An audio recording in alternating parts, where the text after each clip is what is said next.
गणपतये नमः। ओम श्री सरस्वत्यै नमः। ओम श्री सद्गुरु परमात्मने नमः। श्री योग वासिष्ठ महारामायण निर्वाण प्रकरण 57वां सर्ग। 56वें सर्ग में हम लोगों ने पढ़ा था कि वशिष्ठ जी ने आकाश में एक दूरवर्ती स्थान में 100 वर्षों तक निर्विकल्प समाधि लगाई। जब उनके 100 वर्षों तक समाधि में रहने का जो निश्चय था वो पूर्ण हुआ तो फिर उनकी समाधि व्युत्थित हुई और फिर से उन्हें अपने अंतःकरण का भान होने लगा। जब अंतःकरण का भान होता है तो बिना अहम वृत्ति के देह का धारण नहीं हो सकता, क्योंकि यही प्रकृति की व्यवस्था है कि एक मैं जो शरीर से जुड़ा हुआ होता है वह होगा तभी शरीर चलेगा, नहीं तो नहीं चलेगा। तो जो शरीर से जुड़ा हुआ अहम है, जब वो प्रकाश में आया तो शरीर से जुड़ी हुई इच्छाएं भी अपने आप आएंगी ही आएंगी।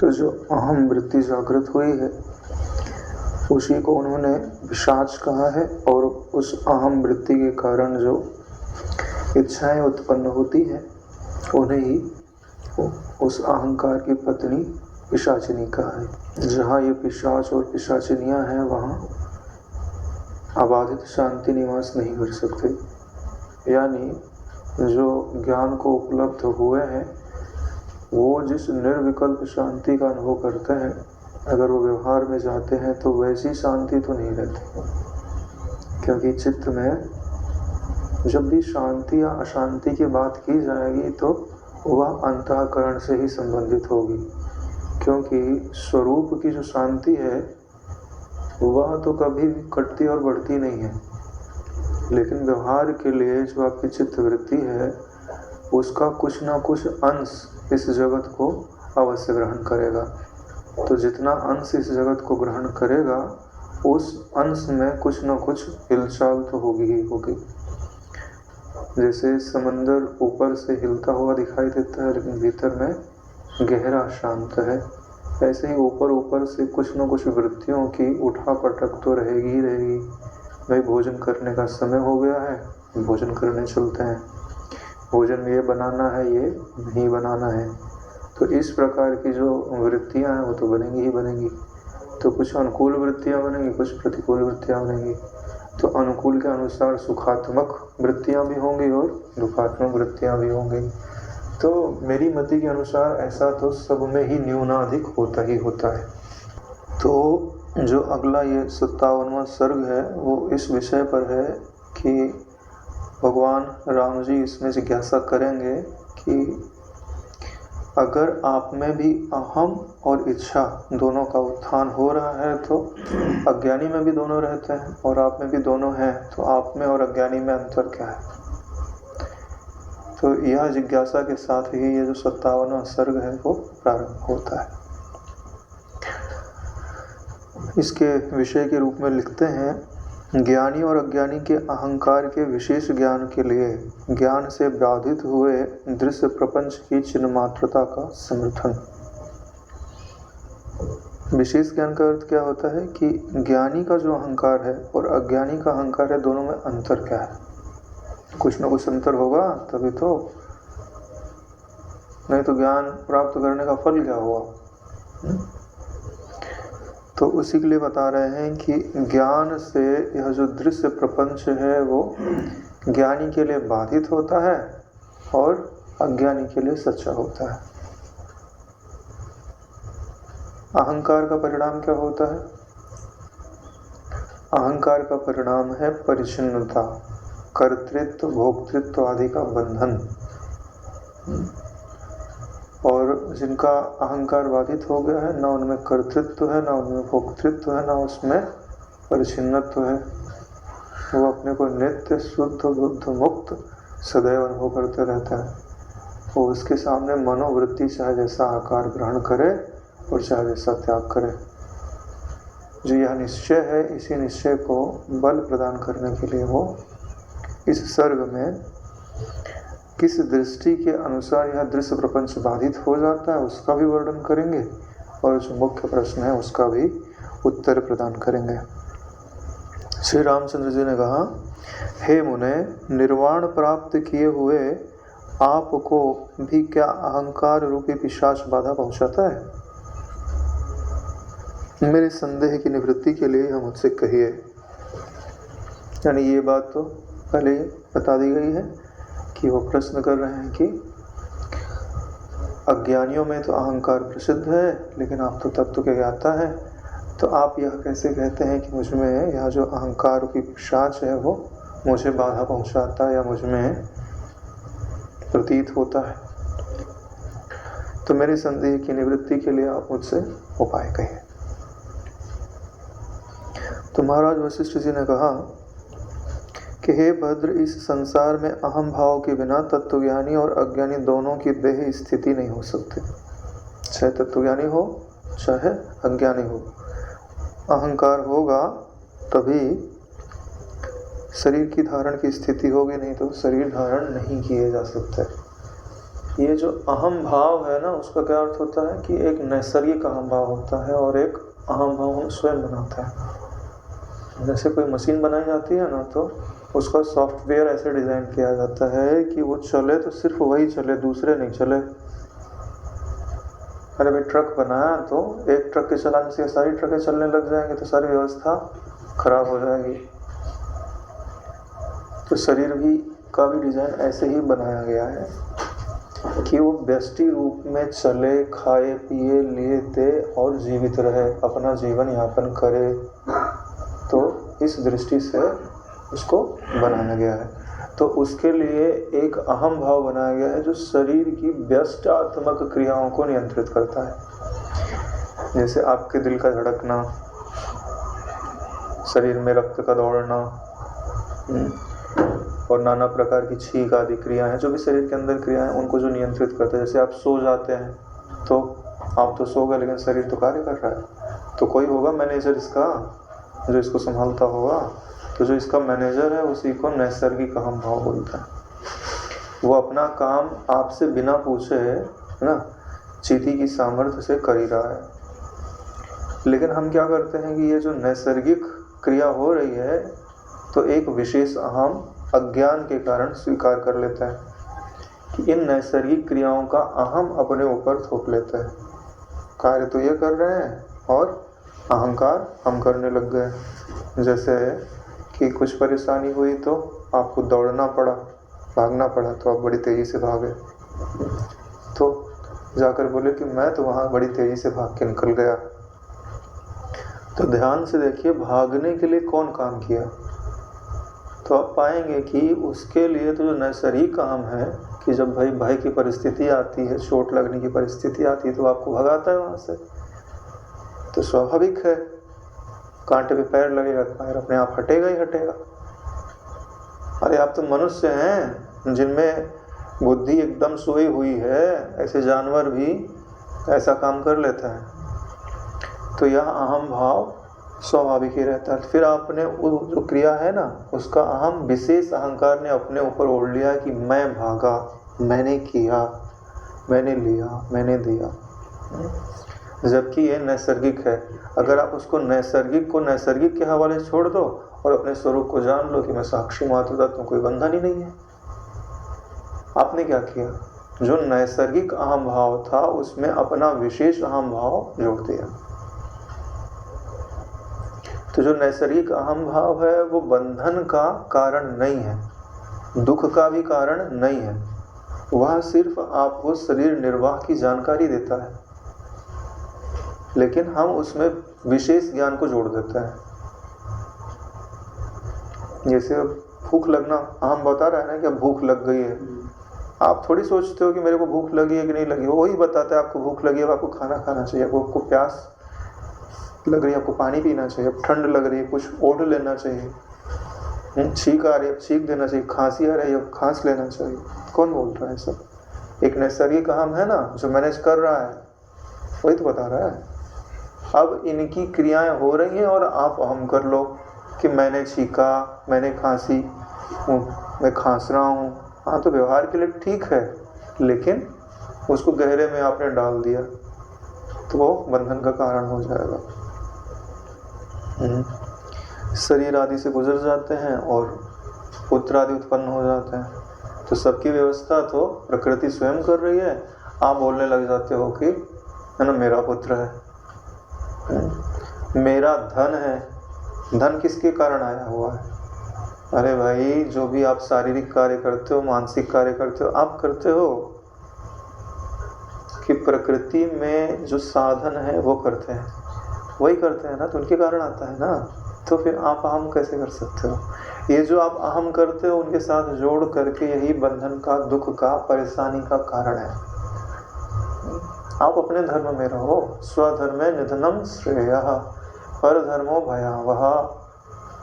तो ये जो शरीर का धर्म है, अंतःकरण का धर्म है, इसको अपने ऊपर स्वीकार मत करो। इसीलिए बोल रहे हैं कि तत्वज्ञानी का अहम भाव और अज्ञानी का अहम भाव जो नैसर्गिक है वो एक जैसा रहता है। इसमें जो लिखा है ना कि अहम भाव के बिना ना तत्वज्ञानी की ना अज्ञानी दोनों की देह स्थिति नहीं हो सकती। तो यह जो अहम भाव के आगे एक वर्ड और जोड़ दो, कौन सा? नैसर्गिक अहम भाव। क्योंकि हे श्री रामचंद्र जी, आधेय पदार्थ की निराधार स्थिति कभी नहीं उत्पन्न हो सकती। यानी आपको मकान खड़ा करना है तो धरती पे ही खड़ा होगा, आधार होगा तभी उसके ऊपर कुछ बनाया जा सकेगा। अगर निराधारी है तो आधेय उसके ऊपर रखा नहीं जा सकता। तो अगर शरीर को चलाना है तो उसको किसी न किसी ने धारण अवश्य कर रखा होगा। किंतु इसमें शांत चित्त वाले ज्ञानी पुरुष के लिए जो यहाँ विशेष बात है उसे आप सुनिए। जो शांत चित्त वाले ज्ञानी पुरुष हैं, ऐसे ज्ञानी पुरुष नहीं जो अशांत चित्त को धारण करते हैं, तो उनमें परिभाषाएं बनाना कठिन हो जाता है। क्यों? क्योंकि जब कोई परिभाषा बनाई जाती है ना तो कुछ लक्षणों को लेकर के बनाया जाता है, जिसके सुनने से आपका अहम भाव रूपी पिशाच शांत हो जाएगा।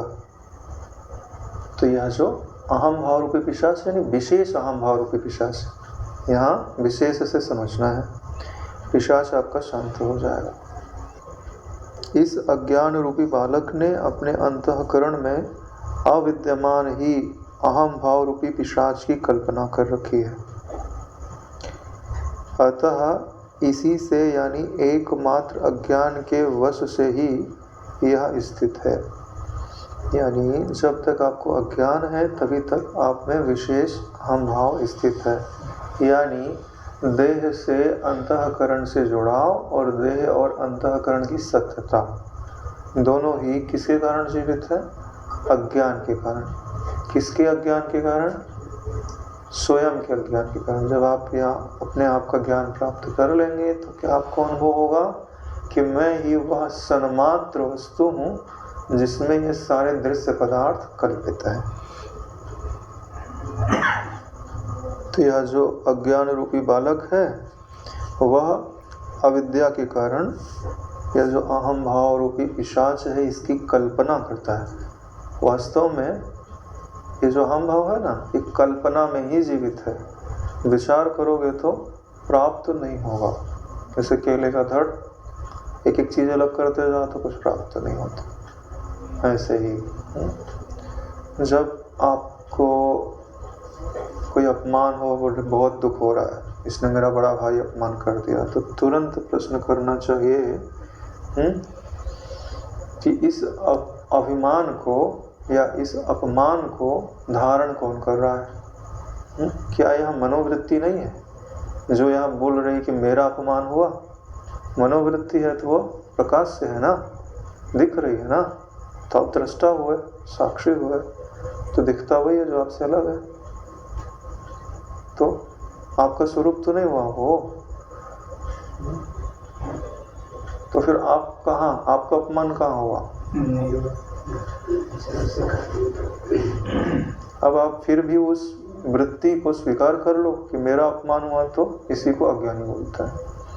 अगर इतना ज्ञान होने के पश्चात भी आप उसको बढ़ावा दे रहे हो तो इसको क्या बोलते हैं कि हाथ में दीपक लेकर के गड्ढे में, सामने गड्ढा देखते हुए भी उसमें कूद के गिर जाना। तो इसके लिए अब दीपक क्या करेगा, चिल्लाएगा थोड़ी, तुम्हारा हाथ थोड़ी पकड़ेगा, वो तो सिर्फ दिखा रहा है कि गड्ढा है, यहाँ पे गिरने पे चोट लग जाती है। फिर भी तुम गिर रहे हो तो इसका मतलब है तुमने दारू पी हुई। इसी को मोह बोलता है।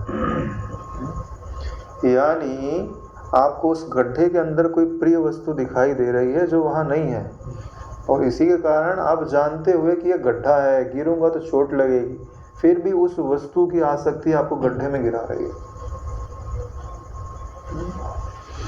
इसके लिए है ना, जो मन में किसी के प्रति द्वेष भाव है या दोष भाव है या अपने में दुख का भाव है, अपमान का भाव है ना, ये सब छोड़ दो। अब आप लोग बड़े हो गए हो, ये सब बालकपन में किए जाते थे, है ना। बोलते हैं ना ब्रह्म विद्या वो बालकों के लिए नहीं होती है। जिनका चित्त गंभीर है, जो सत्य वस्तु को स्वीकार करने की क्षमता रखते हैं, मनोवृत्तियां कुछ परोसते हैं और हम उसको खाने लग जाएं, और फिर तीखा तीखा है तो सी सी करने लग जाएं, और मीठा मीठा लग रहा है तो हा करने लग जाएं, तो तुम हो गए संगवान। और जो संगवान होता है, सारे दुख उसी के लिए, सारे बंधन उसी के लिए। चॉइस आपकी है, आपको क्या चाहिए, ठीक है। तो अज्ञान चाहिए कि ज्ञान चाहिए, ठीक है, ऐसा ही सही, लेकिन इससे ग्रहण में क्या आया, आपने सीखा क्या इससे। तत्वज्ञानी यदि विचार कर देखे तो अज्ञान भी उसे बिल्कुल ऐसे उपलब्ध नहीं होता जैसे दीपधारी पुरुष को अंधकार का स्वरूप। यानी कि जो तत्व को जानता है और विचार करके देखेगा तो क्या पाएगा, तत्वज्ञानी है ना, तो अज्ञान दिखाई देगा, अज्ञान नहीं दिखाई देगा। नारायण, क्यों अज्ञान नहीं दिखाई देगा, विचार करने पर ज्ञान मात्र स्वरूप के सिवाय कुछ होता ही नहीं है, तो अब अज्ञान कहाँ रहेगा। अज्ञान नाम की कोई वस्तु ही नहीं है, कोई अज्ञानी ही नहीं है, कोई तो अपने आप को अज्ञानी सिद्ध ही नहीं कर सकता है ना।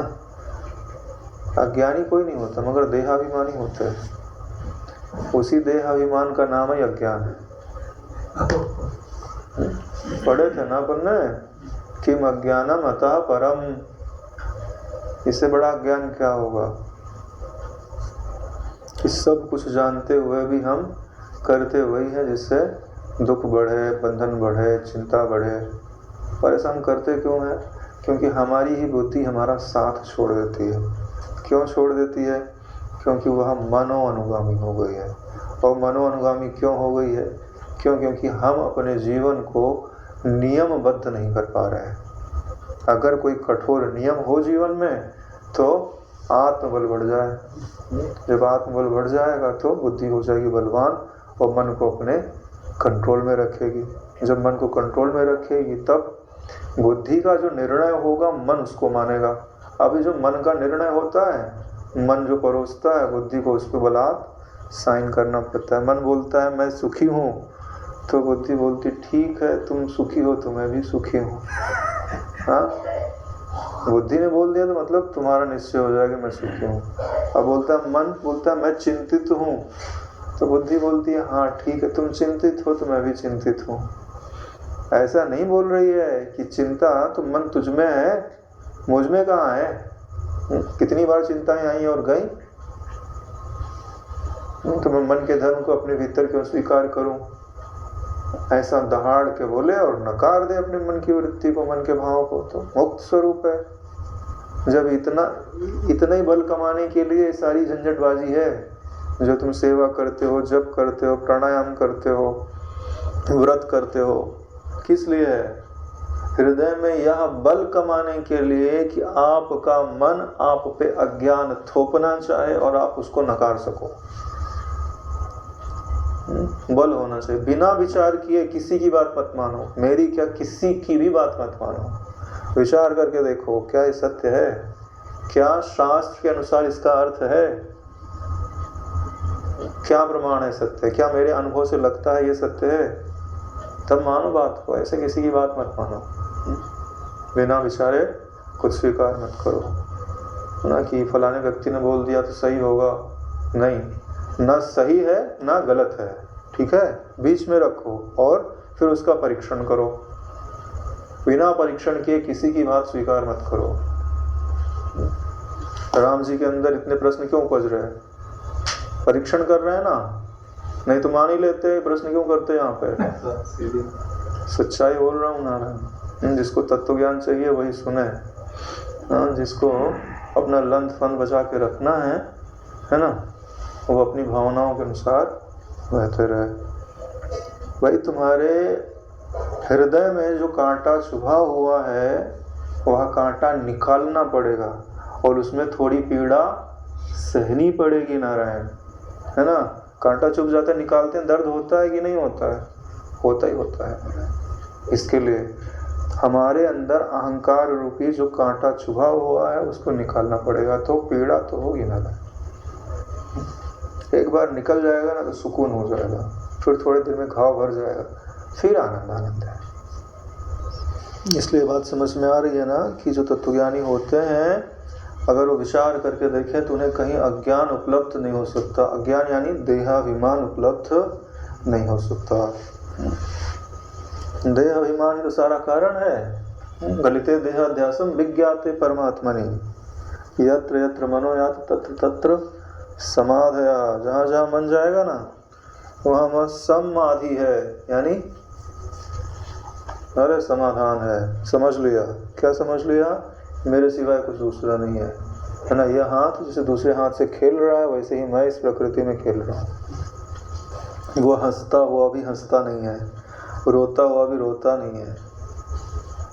उसके निश्चय में रोना पना बाधित है ना, पर्दा है ना वो। जैसे जैसे यह अज्ञता रूपी पिशाचिका अनुभव में आरूढ़ होती जाती है वैसे वैसे विचारित होकर नष्ट होती जाती है। यानी जैसे जैसे आप विचार को बलवान बढ़ाते जाओगे वैसे वैसे यह जो अज्ञता रूपी पिशाचिका है वह नष्ट होती जाएगी। इसके लिए धीरे धीरे प्रयास करते हुए अपने विचार बल को बढ़ाना चाहिए। विचार के साथ विवेक जुड़ा हुआ रहता है और आपको जो आत्मा तक लेकर के जाता है, स्वरूप तक, है ना, वो कौन है? बोले विवेक रूपी दूत है। जब आत्मा आपको अपने दरबार में बुलाना चाहता है तो जिस दूत को भेजता है उसका नाम क्या है? बोले विवेक। तो विवेक का हाथ मत छोड़ना नारायण, क्योंकि ये माया नगरी में से तुमको लेके जा रहा है जहाँ रास्ता सिर्फ विवेक को दिख रहा है। ठीक है, तुमको क्या दिख रहा है? तुमको दिख रहा है कि हम पानी के ऊपर चल रहे हैं, तुमको दिख रहा है हम आग के ऊपर चल रहे हैं, लेकिन ना वहाँ आग है ना वहाँ पानी है। रास्ता तो वास्तव में विवेक को दिख रहा है, मन को कोई रास्ता वास्ता नहीं दिखता है। समझ रहे हैं ना बात को? अगर तुमने उसका हाथ छोड़ दिया ना तो जो अभी कल्पित आग है वो तुमको जलाने लग जाएगी, जो कल्पित पानी है वो तुमको डुबाने लग जाएगा। और विवेक साथ में है ना तो कुछ नहीं है ना, मनोवृत्ति मात्र है। बड़ी बात है, विवेक रूपी दूत का हाथ नारायण कभी मत छोड़ियो। इसलिए सुबह सत्संग चलता है, प्राणायाम कराते बापू जी, विवेक तुम्हारा बलवान बने, सड़ संपत्ति आवे। इसीलिए तो इसमें तनिक भी संदेह नहीं है कि अविद्या रहने पर ऐसे बार बार अज्ञता उदित होती है। जब तक अविद्या है तब तक बार बार अज्ञता उदित होती है। अज्ञता यानी किंग कर्तव्य विमूढ़ता, यानी एक ऐसी अवस्था आ गई कि अब हमको पता नहीं चल रहा हमको करना क्या चाहिए। और इसका कारण क्या है? बोले अविद्या, इसकी मम्मी, हाँ, जिससे ये उपजते हैं। अविद्या से क्या क्या उपजते हैं? अस्मिता, राग, द्वेष, अभिनिवेश। यही सब आप में क्या उत्पन्न करते हैं? बोले अज्ञता। अरे जैसे तुम नारायण खुले में बैठे हो तो चारों तरफ का देख पा रहे हो, फिर कोठरी में आके बैठ गए तब खिड़की होगी तो खिड़की से दिखाई देगा, अगर खिड़की भी नहीं है तो तुम कुछ आसपास का कुछ देख नहीं पाओगे। यही हाल है, जब तुम स्वरूप में थे तो हर चीज यथावत दिखाई देती थी, और तुम अंतःकरण रूपी कोठरी में आके बैठ गए तो तुम्हारी नाम क्या हो गया? अज्ञा। ज्ञान यानी ज्ञान स्वरूप में जब तुम प्रतिष्ठित हो तो तुम्हारा नाम क्या था? ज्ञान। और जब तुम अंतःकरण, आ यानी अंतःकरण, ज्ञा यानी उसमें आके बैठ जाना, उसी का नाम क्या हो जाता है? अज्ञा। थोड़ा संशोधन कर देते हैं तो क्या बोलते हैं? अल्पज्ञ। एकाध खिड़की खोल दी उसी के अंदर, है ना, और सारी खिड़कियां कांच की बना दी, पूरी दरवाजे वगैरह जो सब कांच के बना दी, तो उसी का नाम क्या हो गया? सर्वज्ञ। ठीक है, अज्ञ, अल्पज्ञ, सर्वज्ञ। सब हटा दो, आ, अल्प और सा तीनों, ज्ञा मात्र यानी कांच का भी हटा दिया, तो जो कांच के में बैठा है उसी को ईश्वर बोलता है ना। जो विद्वान आदि है उन्हीं को अल्पज्ञ बोलते हैं, और जो भैया देहाभिमानी है उसको कुछ दिखाई नहीं देता है, सत्य वस्तु तो बिल्कुल दिखाई नहीं दे रही, उसी को अज्ञ बोलते हैं। तो जब अविद्या है तो बार बार अज्ञता को उत्पन्न करती है। तो इसका कई अर्थ निकाला जा सकता है कि एक जन्म हुआ फिर अगला जन्म हुआ, तो एक जन्म में अज्ञ है तो अगले जन्म में भी अज्ञ ही रहेगा। या एक मनोवृत्ति, एक जगह मनोवृत्ति अपना रास्ता नहीं ढूंढ पा रही, दूसरी जगह गया, दूसरे काल में भी वो अपना रास्ता ढूंढ नहीं पा रही। उस दृष्टि से भी ऐसा समझा जाता है कि बार बार अज्ञता उदित होती है। उदाहरण क्या देते हैं? जैसे रात में बुद्धि भ्रम स्वरूप देह शून्य यक्षी। यक्षी यानी यक्ष,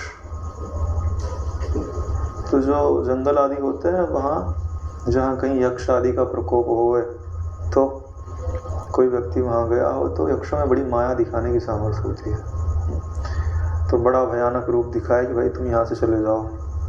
हर किसी को अपना इलाका प्रिय होता है, तो वहाँ से तुमको भगाने के लिए वो नाना प्रकार के प्रपंच दिखा सकता है। तो एक बार तुमने देख लिया, ठीक है, और फिर कहीं दूसरी बार गए तो वहाँ ऐसा कुछ था नहीं, लेकिन तुम्हारी पूर्व की स्मृति थी ना, तो वहाँ हवा चल रही है और कुछ हो रहा है, तुमको फिर वहाँ की स्मृति आके अरे यहाँ तो बड़ा भारी यक्ष रहता है, वो तुमको नाना प्रकार के भ्रम नहीं होते हुए भी पूर्व स्मृति के कारण दिखाई देना चालू हो जाएगा। इसीलिए बोला जा रहा है कि रात में जैसे बुद्धि भ्रम स्वरूप, यानी यक्ष नहीं है, बुद्धि का भ्रम है खाली, ठीक वैसे ही यह अज्ञता नहीं है, यह तो केवल रात है ना, अविद्या रूपी रात है, इसी के कारण ये यक्ष, अज्ञता रूपी यक्ष दिखाई दे रहा है। अविद्या की सृष्टि रहने पर ही उसका अस्तित्व भी है, अन्य किसी दूसरे कारण से कहीं नहीं है। अविद्या के रहने के कारण ही उसका अस्तित्व है। जैसे द्वितीय चंद्रमा के रहने पर ही द्वितीय खरगोश दिख पड़ता है। अरे चंद्रमा तो एक ही है, दो तो चंद्रमा नहीं है। हाँ, तो आँख को ऐसे दबा के देखते हैं तो दो चंद्रमा दिखाई देता है। तो अगर दो चंद्रमा दिखाई दे सकते हैं तो दो खरगोश भी दिखाई दे सकता है ना, और दोनों ही केवल भ्रम के कारण ही दिखाई दे रहा है। अज्ञानी द्वारा ज्ञात यह संसार उत्पन्न न होने से नहीं है। बोले यह संसार है क्यों नहीं? बोले क्योंकि ये उत्पन्न नहीं हुआ ना, अभी दिख भले रहा लेकिन कभी ये उत्पन्न नहीं हुआ, बोले इसीलिए नहीं है। और बोले उत्पन्न क्यों नहीं हुआ? क्योंकि इसका कोई कारण नहीं है। और बोले कारण कैसे नहीं है? तो बोले जैसे आकाश वृक्ष के समान कारण न रहने से यह पहले से ही उत्पन्न नहीं हुआ। जैसे आकाश में कभी वृक्ष नहीं होता है, ऐसे ही निराकार चिद वस्तु में साकार जगत की उत्पत्ति संभव नहीं है। निराकार वस्तु से साकार वस्तु की उत्पत्ति नहीं होती है। जब चिदाकाश कोश के भीतर स्थित आदि सृष्टि ही निर्विकार ब्रह्म रूप है, तब पृथ्वी आदि की प्राप्ति का कौन सा कारण हो सकता है? चिदाकाश कोश के भीतर, यानी जो अपना स्वरूप है वो कैसा है? चिदाकाश रूप है ना। वास्तव में उसके भीतर कोश यानी स्थान का होना तो संभव नहीं है। क्या बोलते हैं? कोश के भीतर सृष्टि ही निर्विकार ब्रह्मरूप है। तो अब जगह तो है नहीं, तो उसके भीतर सृष्टि उत्पन्न हो ही नहीं सकती है। तो जो सृष्टि दिख रही है वो केवल कल्पना है। इसीलिए क्या बोला जा रहा है कि वह जो सृष्टि तुमको दिख रही है उसकी जगह पे तत्व ज्ञानी को क्या दिखेगा? बोले निर्विकार ब्रह्म ही दिखेगा। तो ये जो सृष्टि है वो कैसी हो गई? ब्रह्मा भिन्न। तो जो आपको ये पृथ्वी आदि प्राप्ति में दिखाई देते हैं यानी अनुभव में आते हैं, अब बताओ इनका कोई कारण हो सकता है? नहीं हो सकता नारायण। यह बात हमारे हृदय में अच्छी तरह से भली भांति स्थिर हो जानी चाहिए, और सिर्फ सुनने मात्र से स्थिर नहीं होगा नारायण। ये तो हम आपको सिर्फ और सिर्फ इंट्रोडक्शन दे रहे हैं, क्या परिचय करा रहे हैं। जैसे किसी वस्तु का एडवर्टाइज किया जाता है ना, तो हम सिर्फ एडवर्टाइज कर रहे हैं कि भाई ये प्रोडक्ट है और यहाँ मिलता है और ये काम आता है, जाओ वहाँ से ले लो और उपयोग करो और फिर वो तुमको मुक्ति लाभ करा देगा। ऐसा प्रोडक्ट है जो मुक्ति लाभ करा देता है। उसके लिए श्री योग वासिष्ठ महारामायण को रखिए, एक वाक्य पढ़िए, उसका अर्थ निकालिए और उसके अर्थ में समाहित चित्त हो जाइए। ये उपाय होता है। कहीं अटकिए तो फिर प्रश्न करिए, है ना। कहीं उत्तर नहीं मिले तो यहाँ पे भी रख सकते हैं। हम यथामति प्रयास अवश्य करेंगे। और अगर आपको ये विचार का क्रम जानना है तो हमने कई बार वर्णन किया ही हुआ है, तो उस क्रम को पहले जान लीजिए, तब इनका अर्थ सही जगह पे बिठाने में आपको सहायता मिल जाएगी। मुक्ति का इसके सिवाय कोई दूसरा रास्ता नहीं है कि देह अंतःकरण आदि से अपना जो अहम है वो निकल जाए और देह अंतःकरण जगत आदि असत्य सिद्ध हो जाए हमारे भीतर, और हमारा जो मैं है वो अद्वितीय ब्रह्म हो जाए। है ही है, हो जाए मतलब अभी अनुभव नहीं आ रहा ना तुम्हारे, तो अविद्या की निवृत्ति के बाद जो है वो तुम्हारे अनुभव में आने लग जाएगा। तो बार बार ये जो वचन है इनका जो सार है अपने आप को समझाना चाहिए एकांत में बैठ करके कि हे मन देख, यह जो पृथ्वी इतनी ठोस दिखाई देती है, यहाँ के लोग इतने ठोस दिखाई देते हैं, इनमें जो पदार्थता है, यह जो सत्यता है, वो तू किस कारण से मानता है। अपने आप से प्रश्न करिए और अपने आप को ही उत्तर दीजिए, उत्तर हम नहीं बताएंगे। अगला श्लोक, मन को लेकर के 6 इंद्रियों से ज्ञात न होने वाला निराकार ब्रह्म, यानी 5 इंद्रियां पता ही है, मन को और जोड़ दो तो 6 इंद्रियां हो गई। तो इनके द्वारा को जो निराकार ब्रह्म है पकड़ में आता है क्या? नहीं, ज्ञात नहीं होता इनसे। 6 इंद्रियों से ज्ञात होने वाले साकार जगत का कारण कैसे हो सकता है? देखो, दोनों विपरीत दिशाएं हैं। एक तो 6 इंद्रियों से ज्ञात होने वाला जगत है और एक 6 इंद्रियों से परे तत्व है, तो दोनों में कार्य कारण भाव कैसे हो सकता है नारायण? क्योंकि अगर शक्कर के खिलौने दिख रहे हैं ना तो शक्कर भी दिखेगी।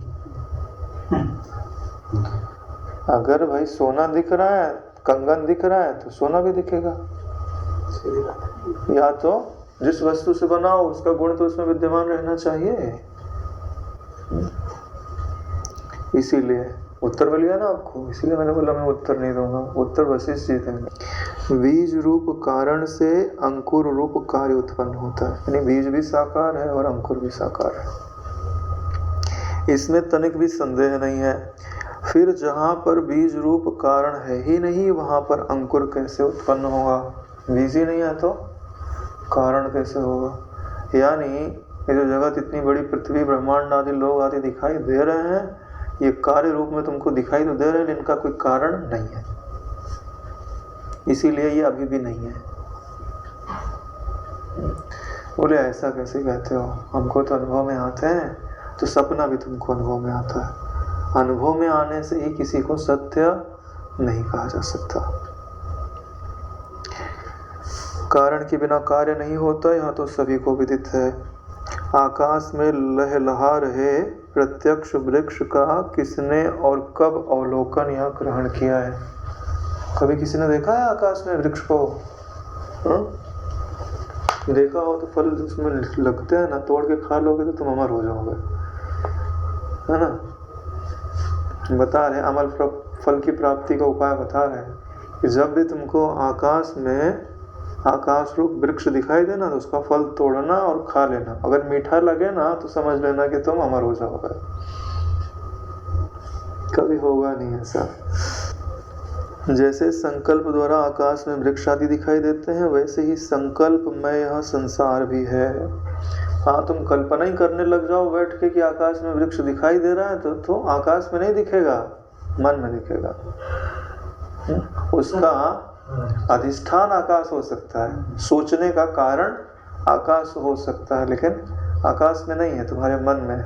ऐसे ही ब्रह्म अधिष्ठान जरूर है, लेकिन जगत ब्रह्म में नहीं है, मन में है। इसमें वस्तुतः पदार्थता नहीं है, इसमें वस्तुतः पदार्थता नहीं है। इस जो वाक्य है ये अमृत वचन है। अगर हृदयंगम हो जाए ना नारायण तो, है ना, कृत्य हुआ जा सकता है। फंसते क्यों हो? इनमें पदार्थता दिखाई देती है, इसीलिए। कल्पना ही हो जाएगा तो तुम्हारा मन इधर जाएगा ही नहीं नारायण। काल्पनिक वस्तुओं को पाने के लिए मन कभी जाता नहीं है, जाता तभी जब उसको सत्य मानता है। इसलिए तो बोल रहे हैं कि विवेक रूपी दूत का हाथ मत छोड़ना। कभी भी जगह देखो विवेक है मेरे पास कि नहीं है, ठीक है। विवेक किसे कहते हैं? अरे जो तुमको देह में ना बैठने दे, है ना, जो तुमको अंतःकरण में ना बैठने दे, ना जुड़ने दे, ना आसक्त होने दे, उसी को विवेक बोलते हैं।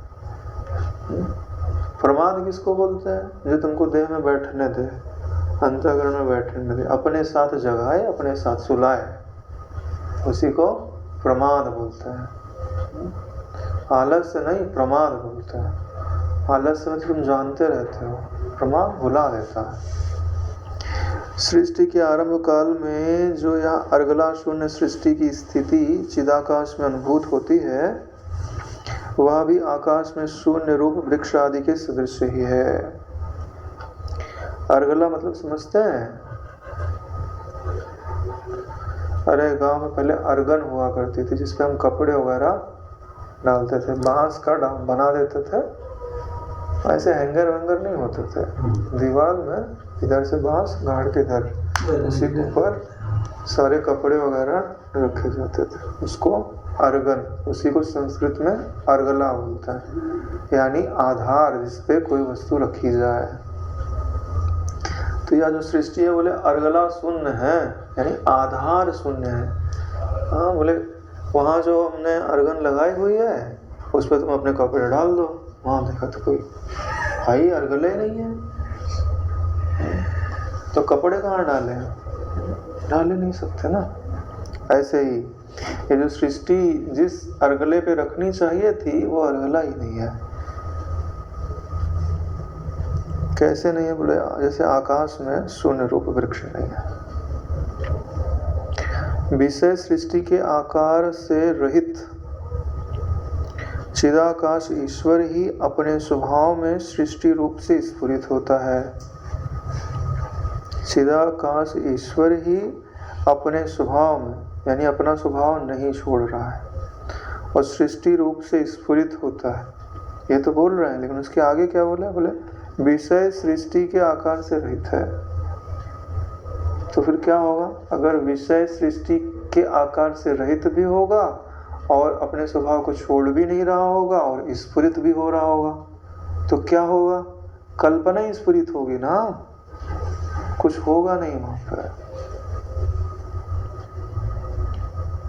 सर्ग नामक चिति स्वभाव ही चिद्रूप होने के कारण ईश्वर चैतन्य है। सर्ग यानी सृष्टि नामक यह जो चिति का स्वभाव है, जो जगत दिखाई देता ना, ये चिति का स्वभाव है। हाँ, जैसे हवा का स्वभाव बहना होता है, ऐसे ही चिति का स्वभाव है नाम रूपात्मक हो जाना, फिर नाम रूपात्मक थोड़ी देर रखना, फिर नाम रूपात्मक को अपने भीतर लीन कर लेना। जैसे हवा कभी चले, कभी ठहर जाए, फिर चले, फिर ठहर जाए।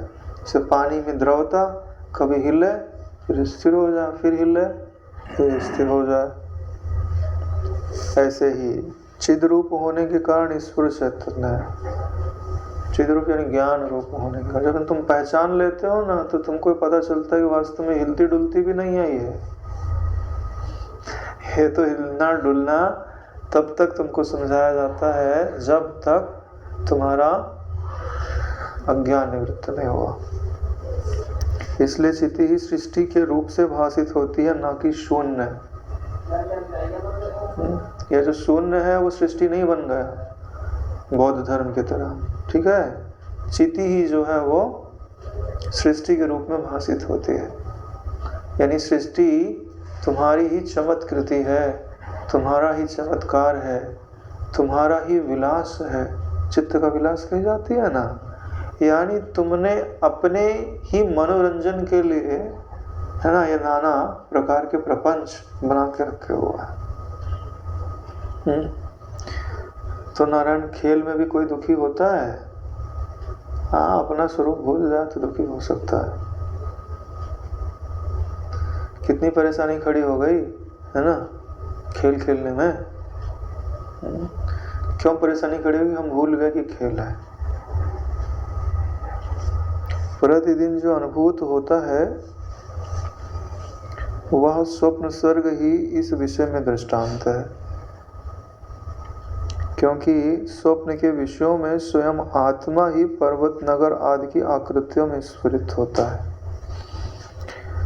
तो बोले आपको ज्ञान के लिए सबसे अच्छा उदाहरण क्या दिया जाता है? आपका स्वप्न। और आपको प्रतिदिन अनुभव में आता है कि उसमें जो आत्मा है वही विषय रूप में, यानी पर्वत नगर आदि आकृतियों के रूप में स्फुरित होता है, लेकिन वास्तव में भी वह स्फुरित नहीं होता है, दिखने मात्र ही स्फुरित सा है। जब पहले एक ही वस्तु है, बाद में एक ही वस्तु है, तो बीच में जो अनेकता दिख रही है वह भ्रम के कारण है। यही सिद्धांत कहा जाता है। जैसे तुम किसी कमरे में जाओ और वहाँ कोई ना होवे, तो दरवाज़ा देख लिया कि हाँ ठीक, तुम कमरे से बाहर निकल गए। फिर एक व्यक्ति उधर कमरे से अंदर गया, वहाँ तुमने देखा, और बीच में देखा यार एक ही आदमी अंदर गया और यहाँ तो ऐसा लग रहा है कि 100 लोग अंदर बैठे हुए हैं। और फिर वहाँ से एक ही आदमी बाहर निकला। तो फिर तुमने ये क्या झंझट है? देख तो रहा हूँ कि एक ही आदमी अंदर गया और एक ही आदमी बाहर निकला, लेकिन जब तक बाहर नहीं निकला था तब तक बीच में बहुत सारे लोग दिखाई दे रहे थे। तुमने फिर से जाके चेक किया और फिर देखा कि अंदर तो कोई नहीं है। तो तुमको यह मानना पड़ेगा कि उस कमरे के अंदर कुछ ऐसी चीजें हैं कि वो एक ही व्यक्ति को 100 रूपों में दिखा सकती हैं, है ना। इस फटिके स्फटिकम रूपम दर्पणे दर्पणो यथा तथा आत्मा परमात्मनि चिदाकारम आनंदम सोहम इत्युत, है ना। हाँ, तो ये सब दर्पण हैं जिनमें तुम्हारा ही नाना प्रकार के प्रतिबिंब दिखाई दे रहा है। यह तत्व पश्यसि तत्र त्वमेकम तत्र प्रतिभाससे।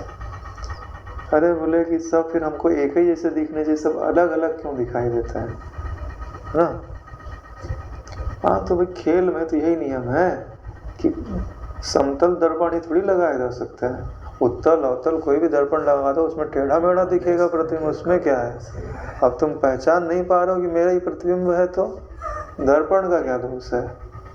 कलर भी कर दिए। हाँ, कलर भी कर दिए गए।